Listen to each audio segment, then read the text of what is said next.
It was grief. I mean, I lost a lot. It wasn't just the career and the all the money and success that came with it, because I was doing fine. I mean, I was a founding member of the band, and we had an agreement when I left, and I wasn't going to be destitute, but in some ways that almost made it more difficult.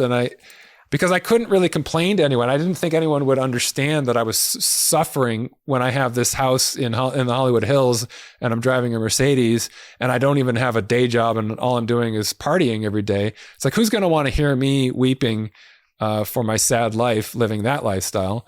And so I felt I think that's really a good point though, Ryan. It's like, I've heard you say no one wants to hear a guy with money talk about his problems. And I had a very hard time asking for help the second time around after I had relapsed, because when you're successful, because you're not in a ditch or falling off of a bar stool, it doesn't feel like you've hit a bottom, or also it doesn't feel like you can. For me, it was like I couldn't take time off from what I was doing, or I couldn't admit that there was a chink in my armor. But most importantly, I just think there's a lot of people that probably can relate to that.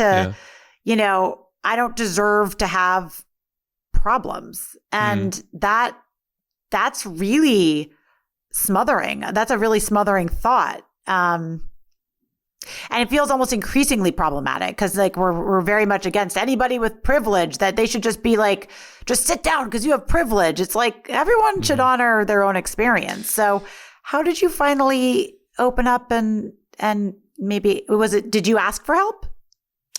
Well, I fought it for a long time the way that most people in addiction do. I found every possible way I could deny or rationalize the ways in which I was becoming and was the maker of my own misery. And I ran from it. I think that I kind of painted myself into a corner because I felt undeserving of the success. In a lot of ways, it was hard for me to truly appreciate the success that I'd had and the lifestyle that I'd earned from the decade of work that we'd done to get to that point. I felt undeserving because my self-esteem was so low. But then I also felt undeserving of dealing with my pain. So I think it was when the pain just became undeniable and the addiction became bad enough that I was just, I know it's a cliche, but I was sick and tired of being sick and tired.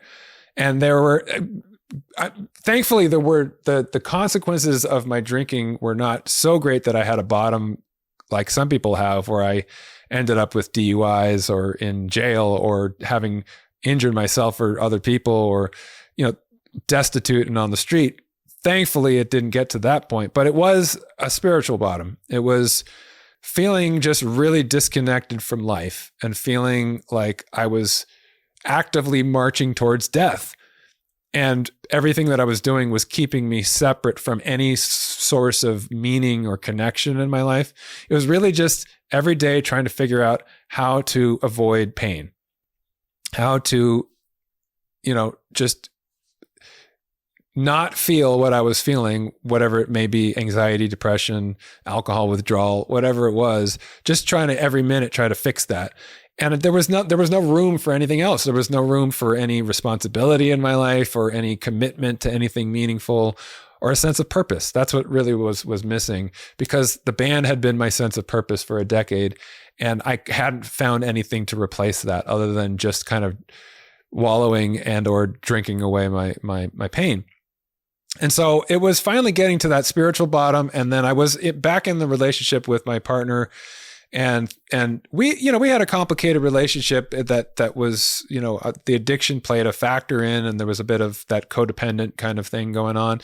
However, at a certain point, she, really was the person who told me, I can't see you this way. You're killing yourself. And I don't know what's going to mean for our relationship, but I think you need to get help. And I think it was the right thing at the right time. I was already feeling that way, but hearing her say it, which is not something she had said yet, kind of gave me the shove that I needed to finally really commit. Because I had dabbled with recovery, and I'd kind of dipped my toes in, and sworn off it, and done that thing where I'm not going to drink for a month and all that stuff. And of course, it never worked because I was not really committing to it. But finally, on May 29th, 2016, I checked into the Betty Ford Center in Rancho Mirage. I had my last drink from a thermos in the parking lot. And my life changed forever. That was 8.5 years ago. And it was terrifying at first. I mean, I didn't know what that journey was going to entail.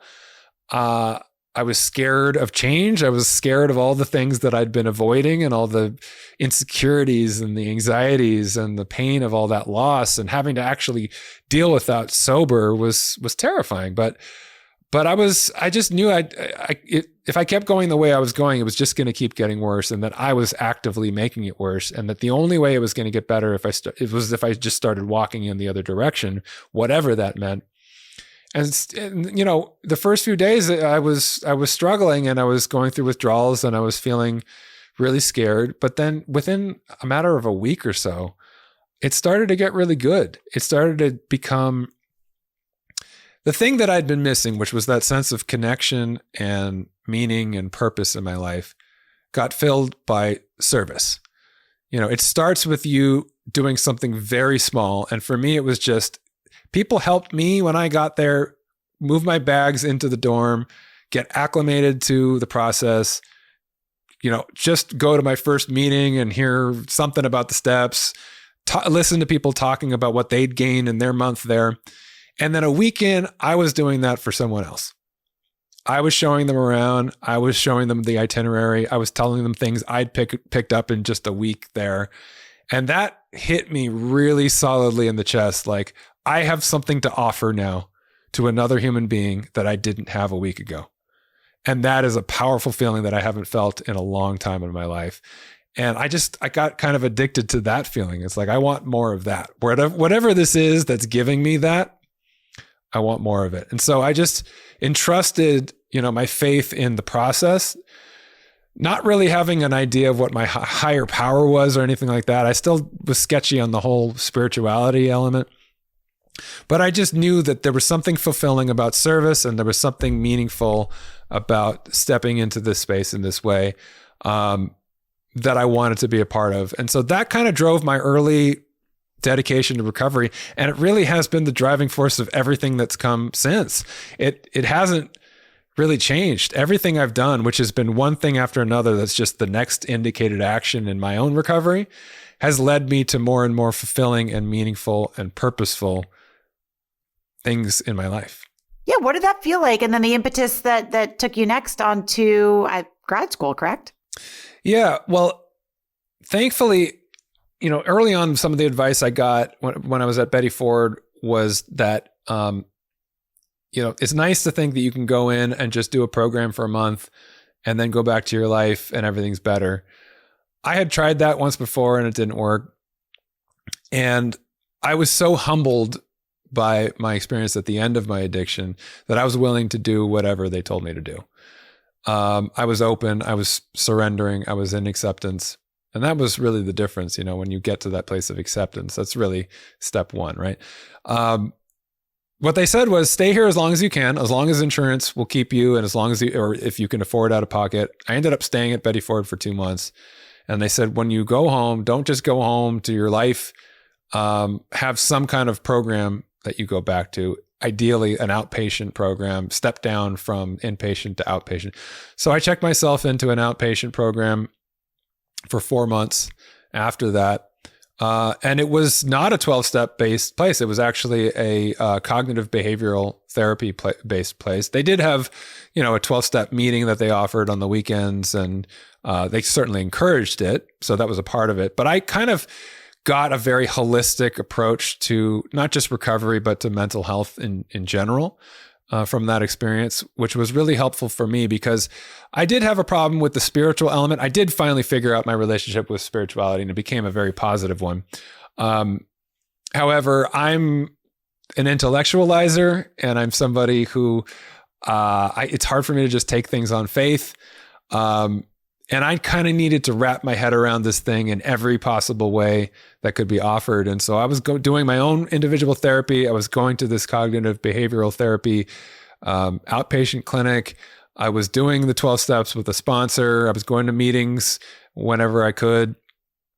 And just, making plans with sober friends and going on hikes in nature and just reworking everything in my life to be more conducive to health, both physically and mentally and emotionally and spiritually. And so my life was just growing by leaps and bounds, just feeling more connected to life again. And the thing that was driving all of it was this sense of purpose in terms of service.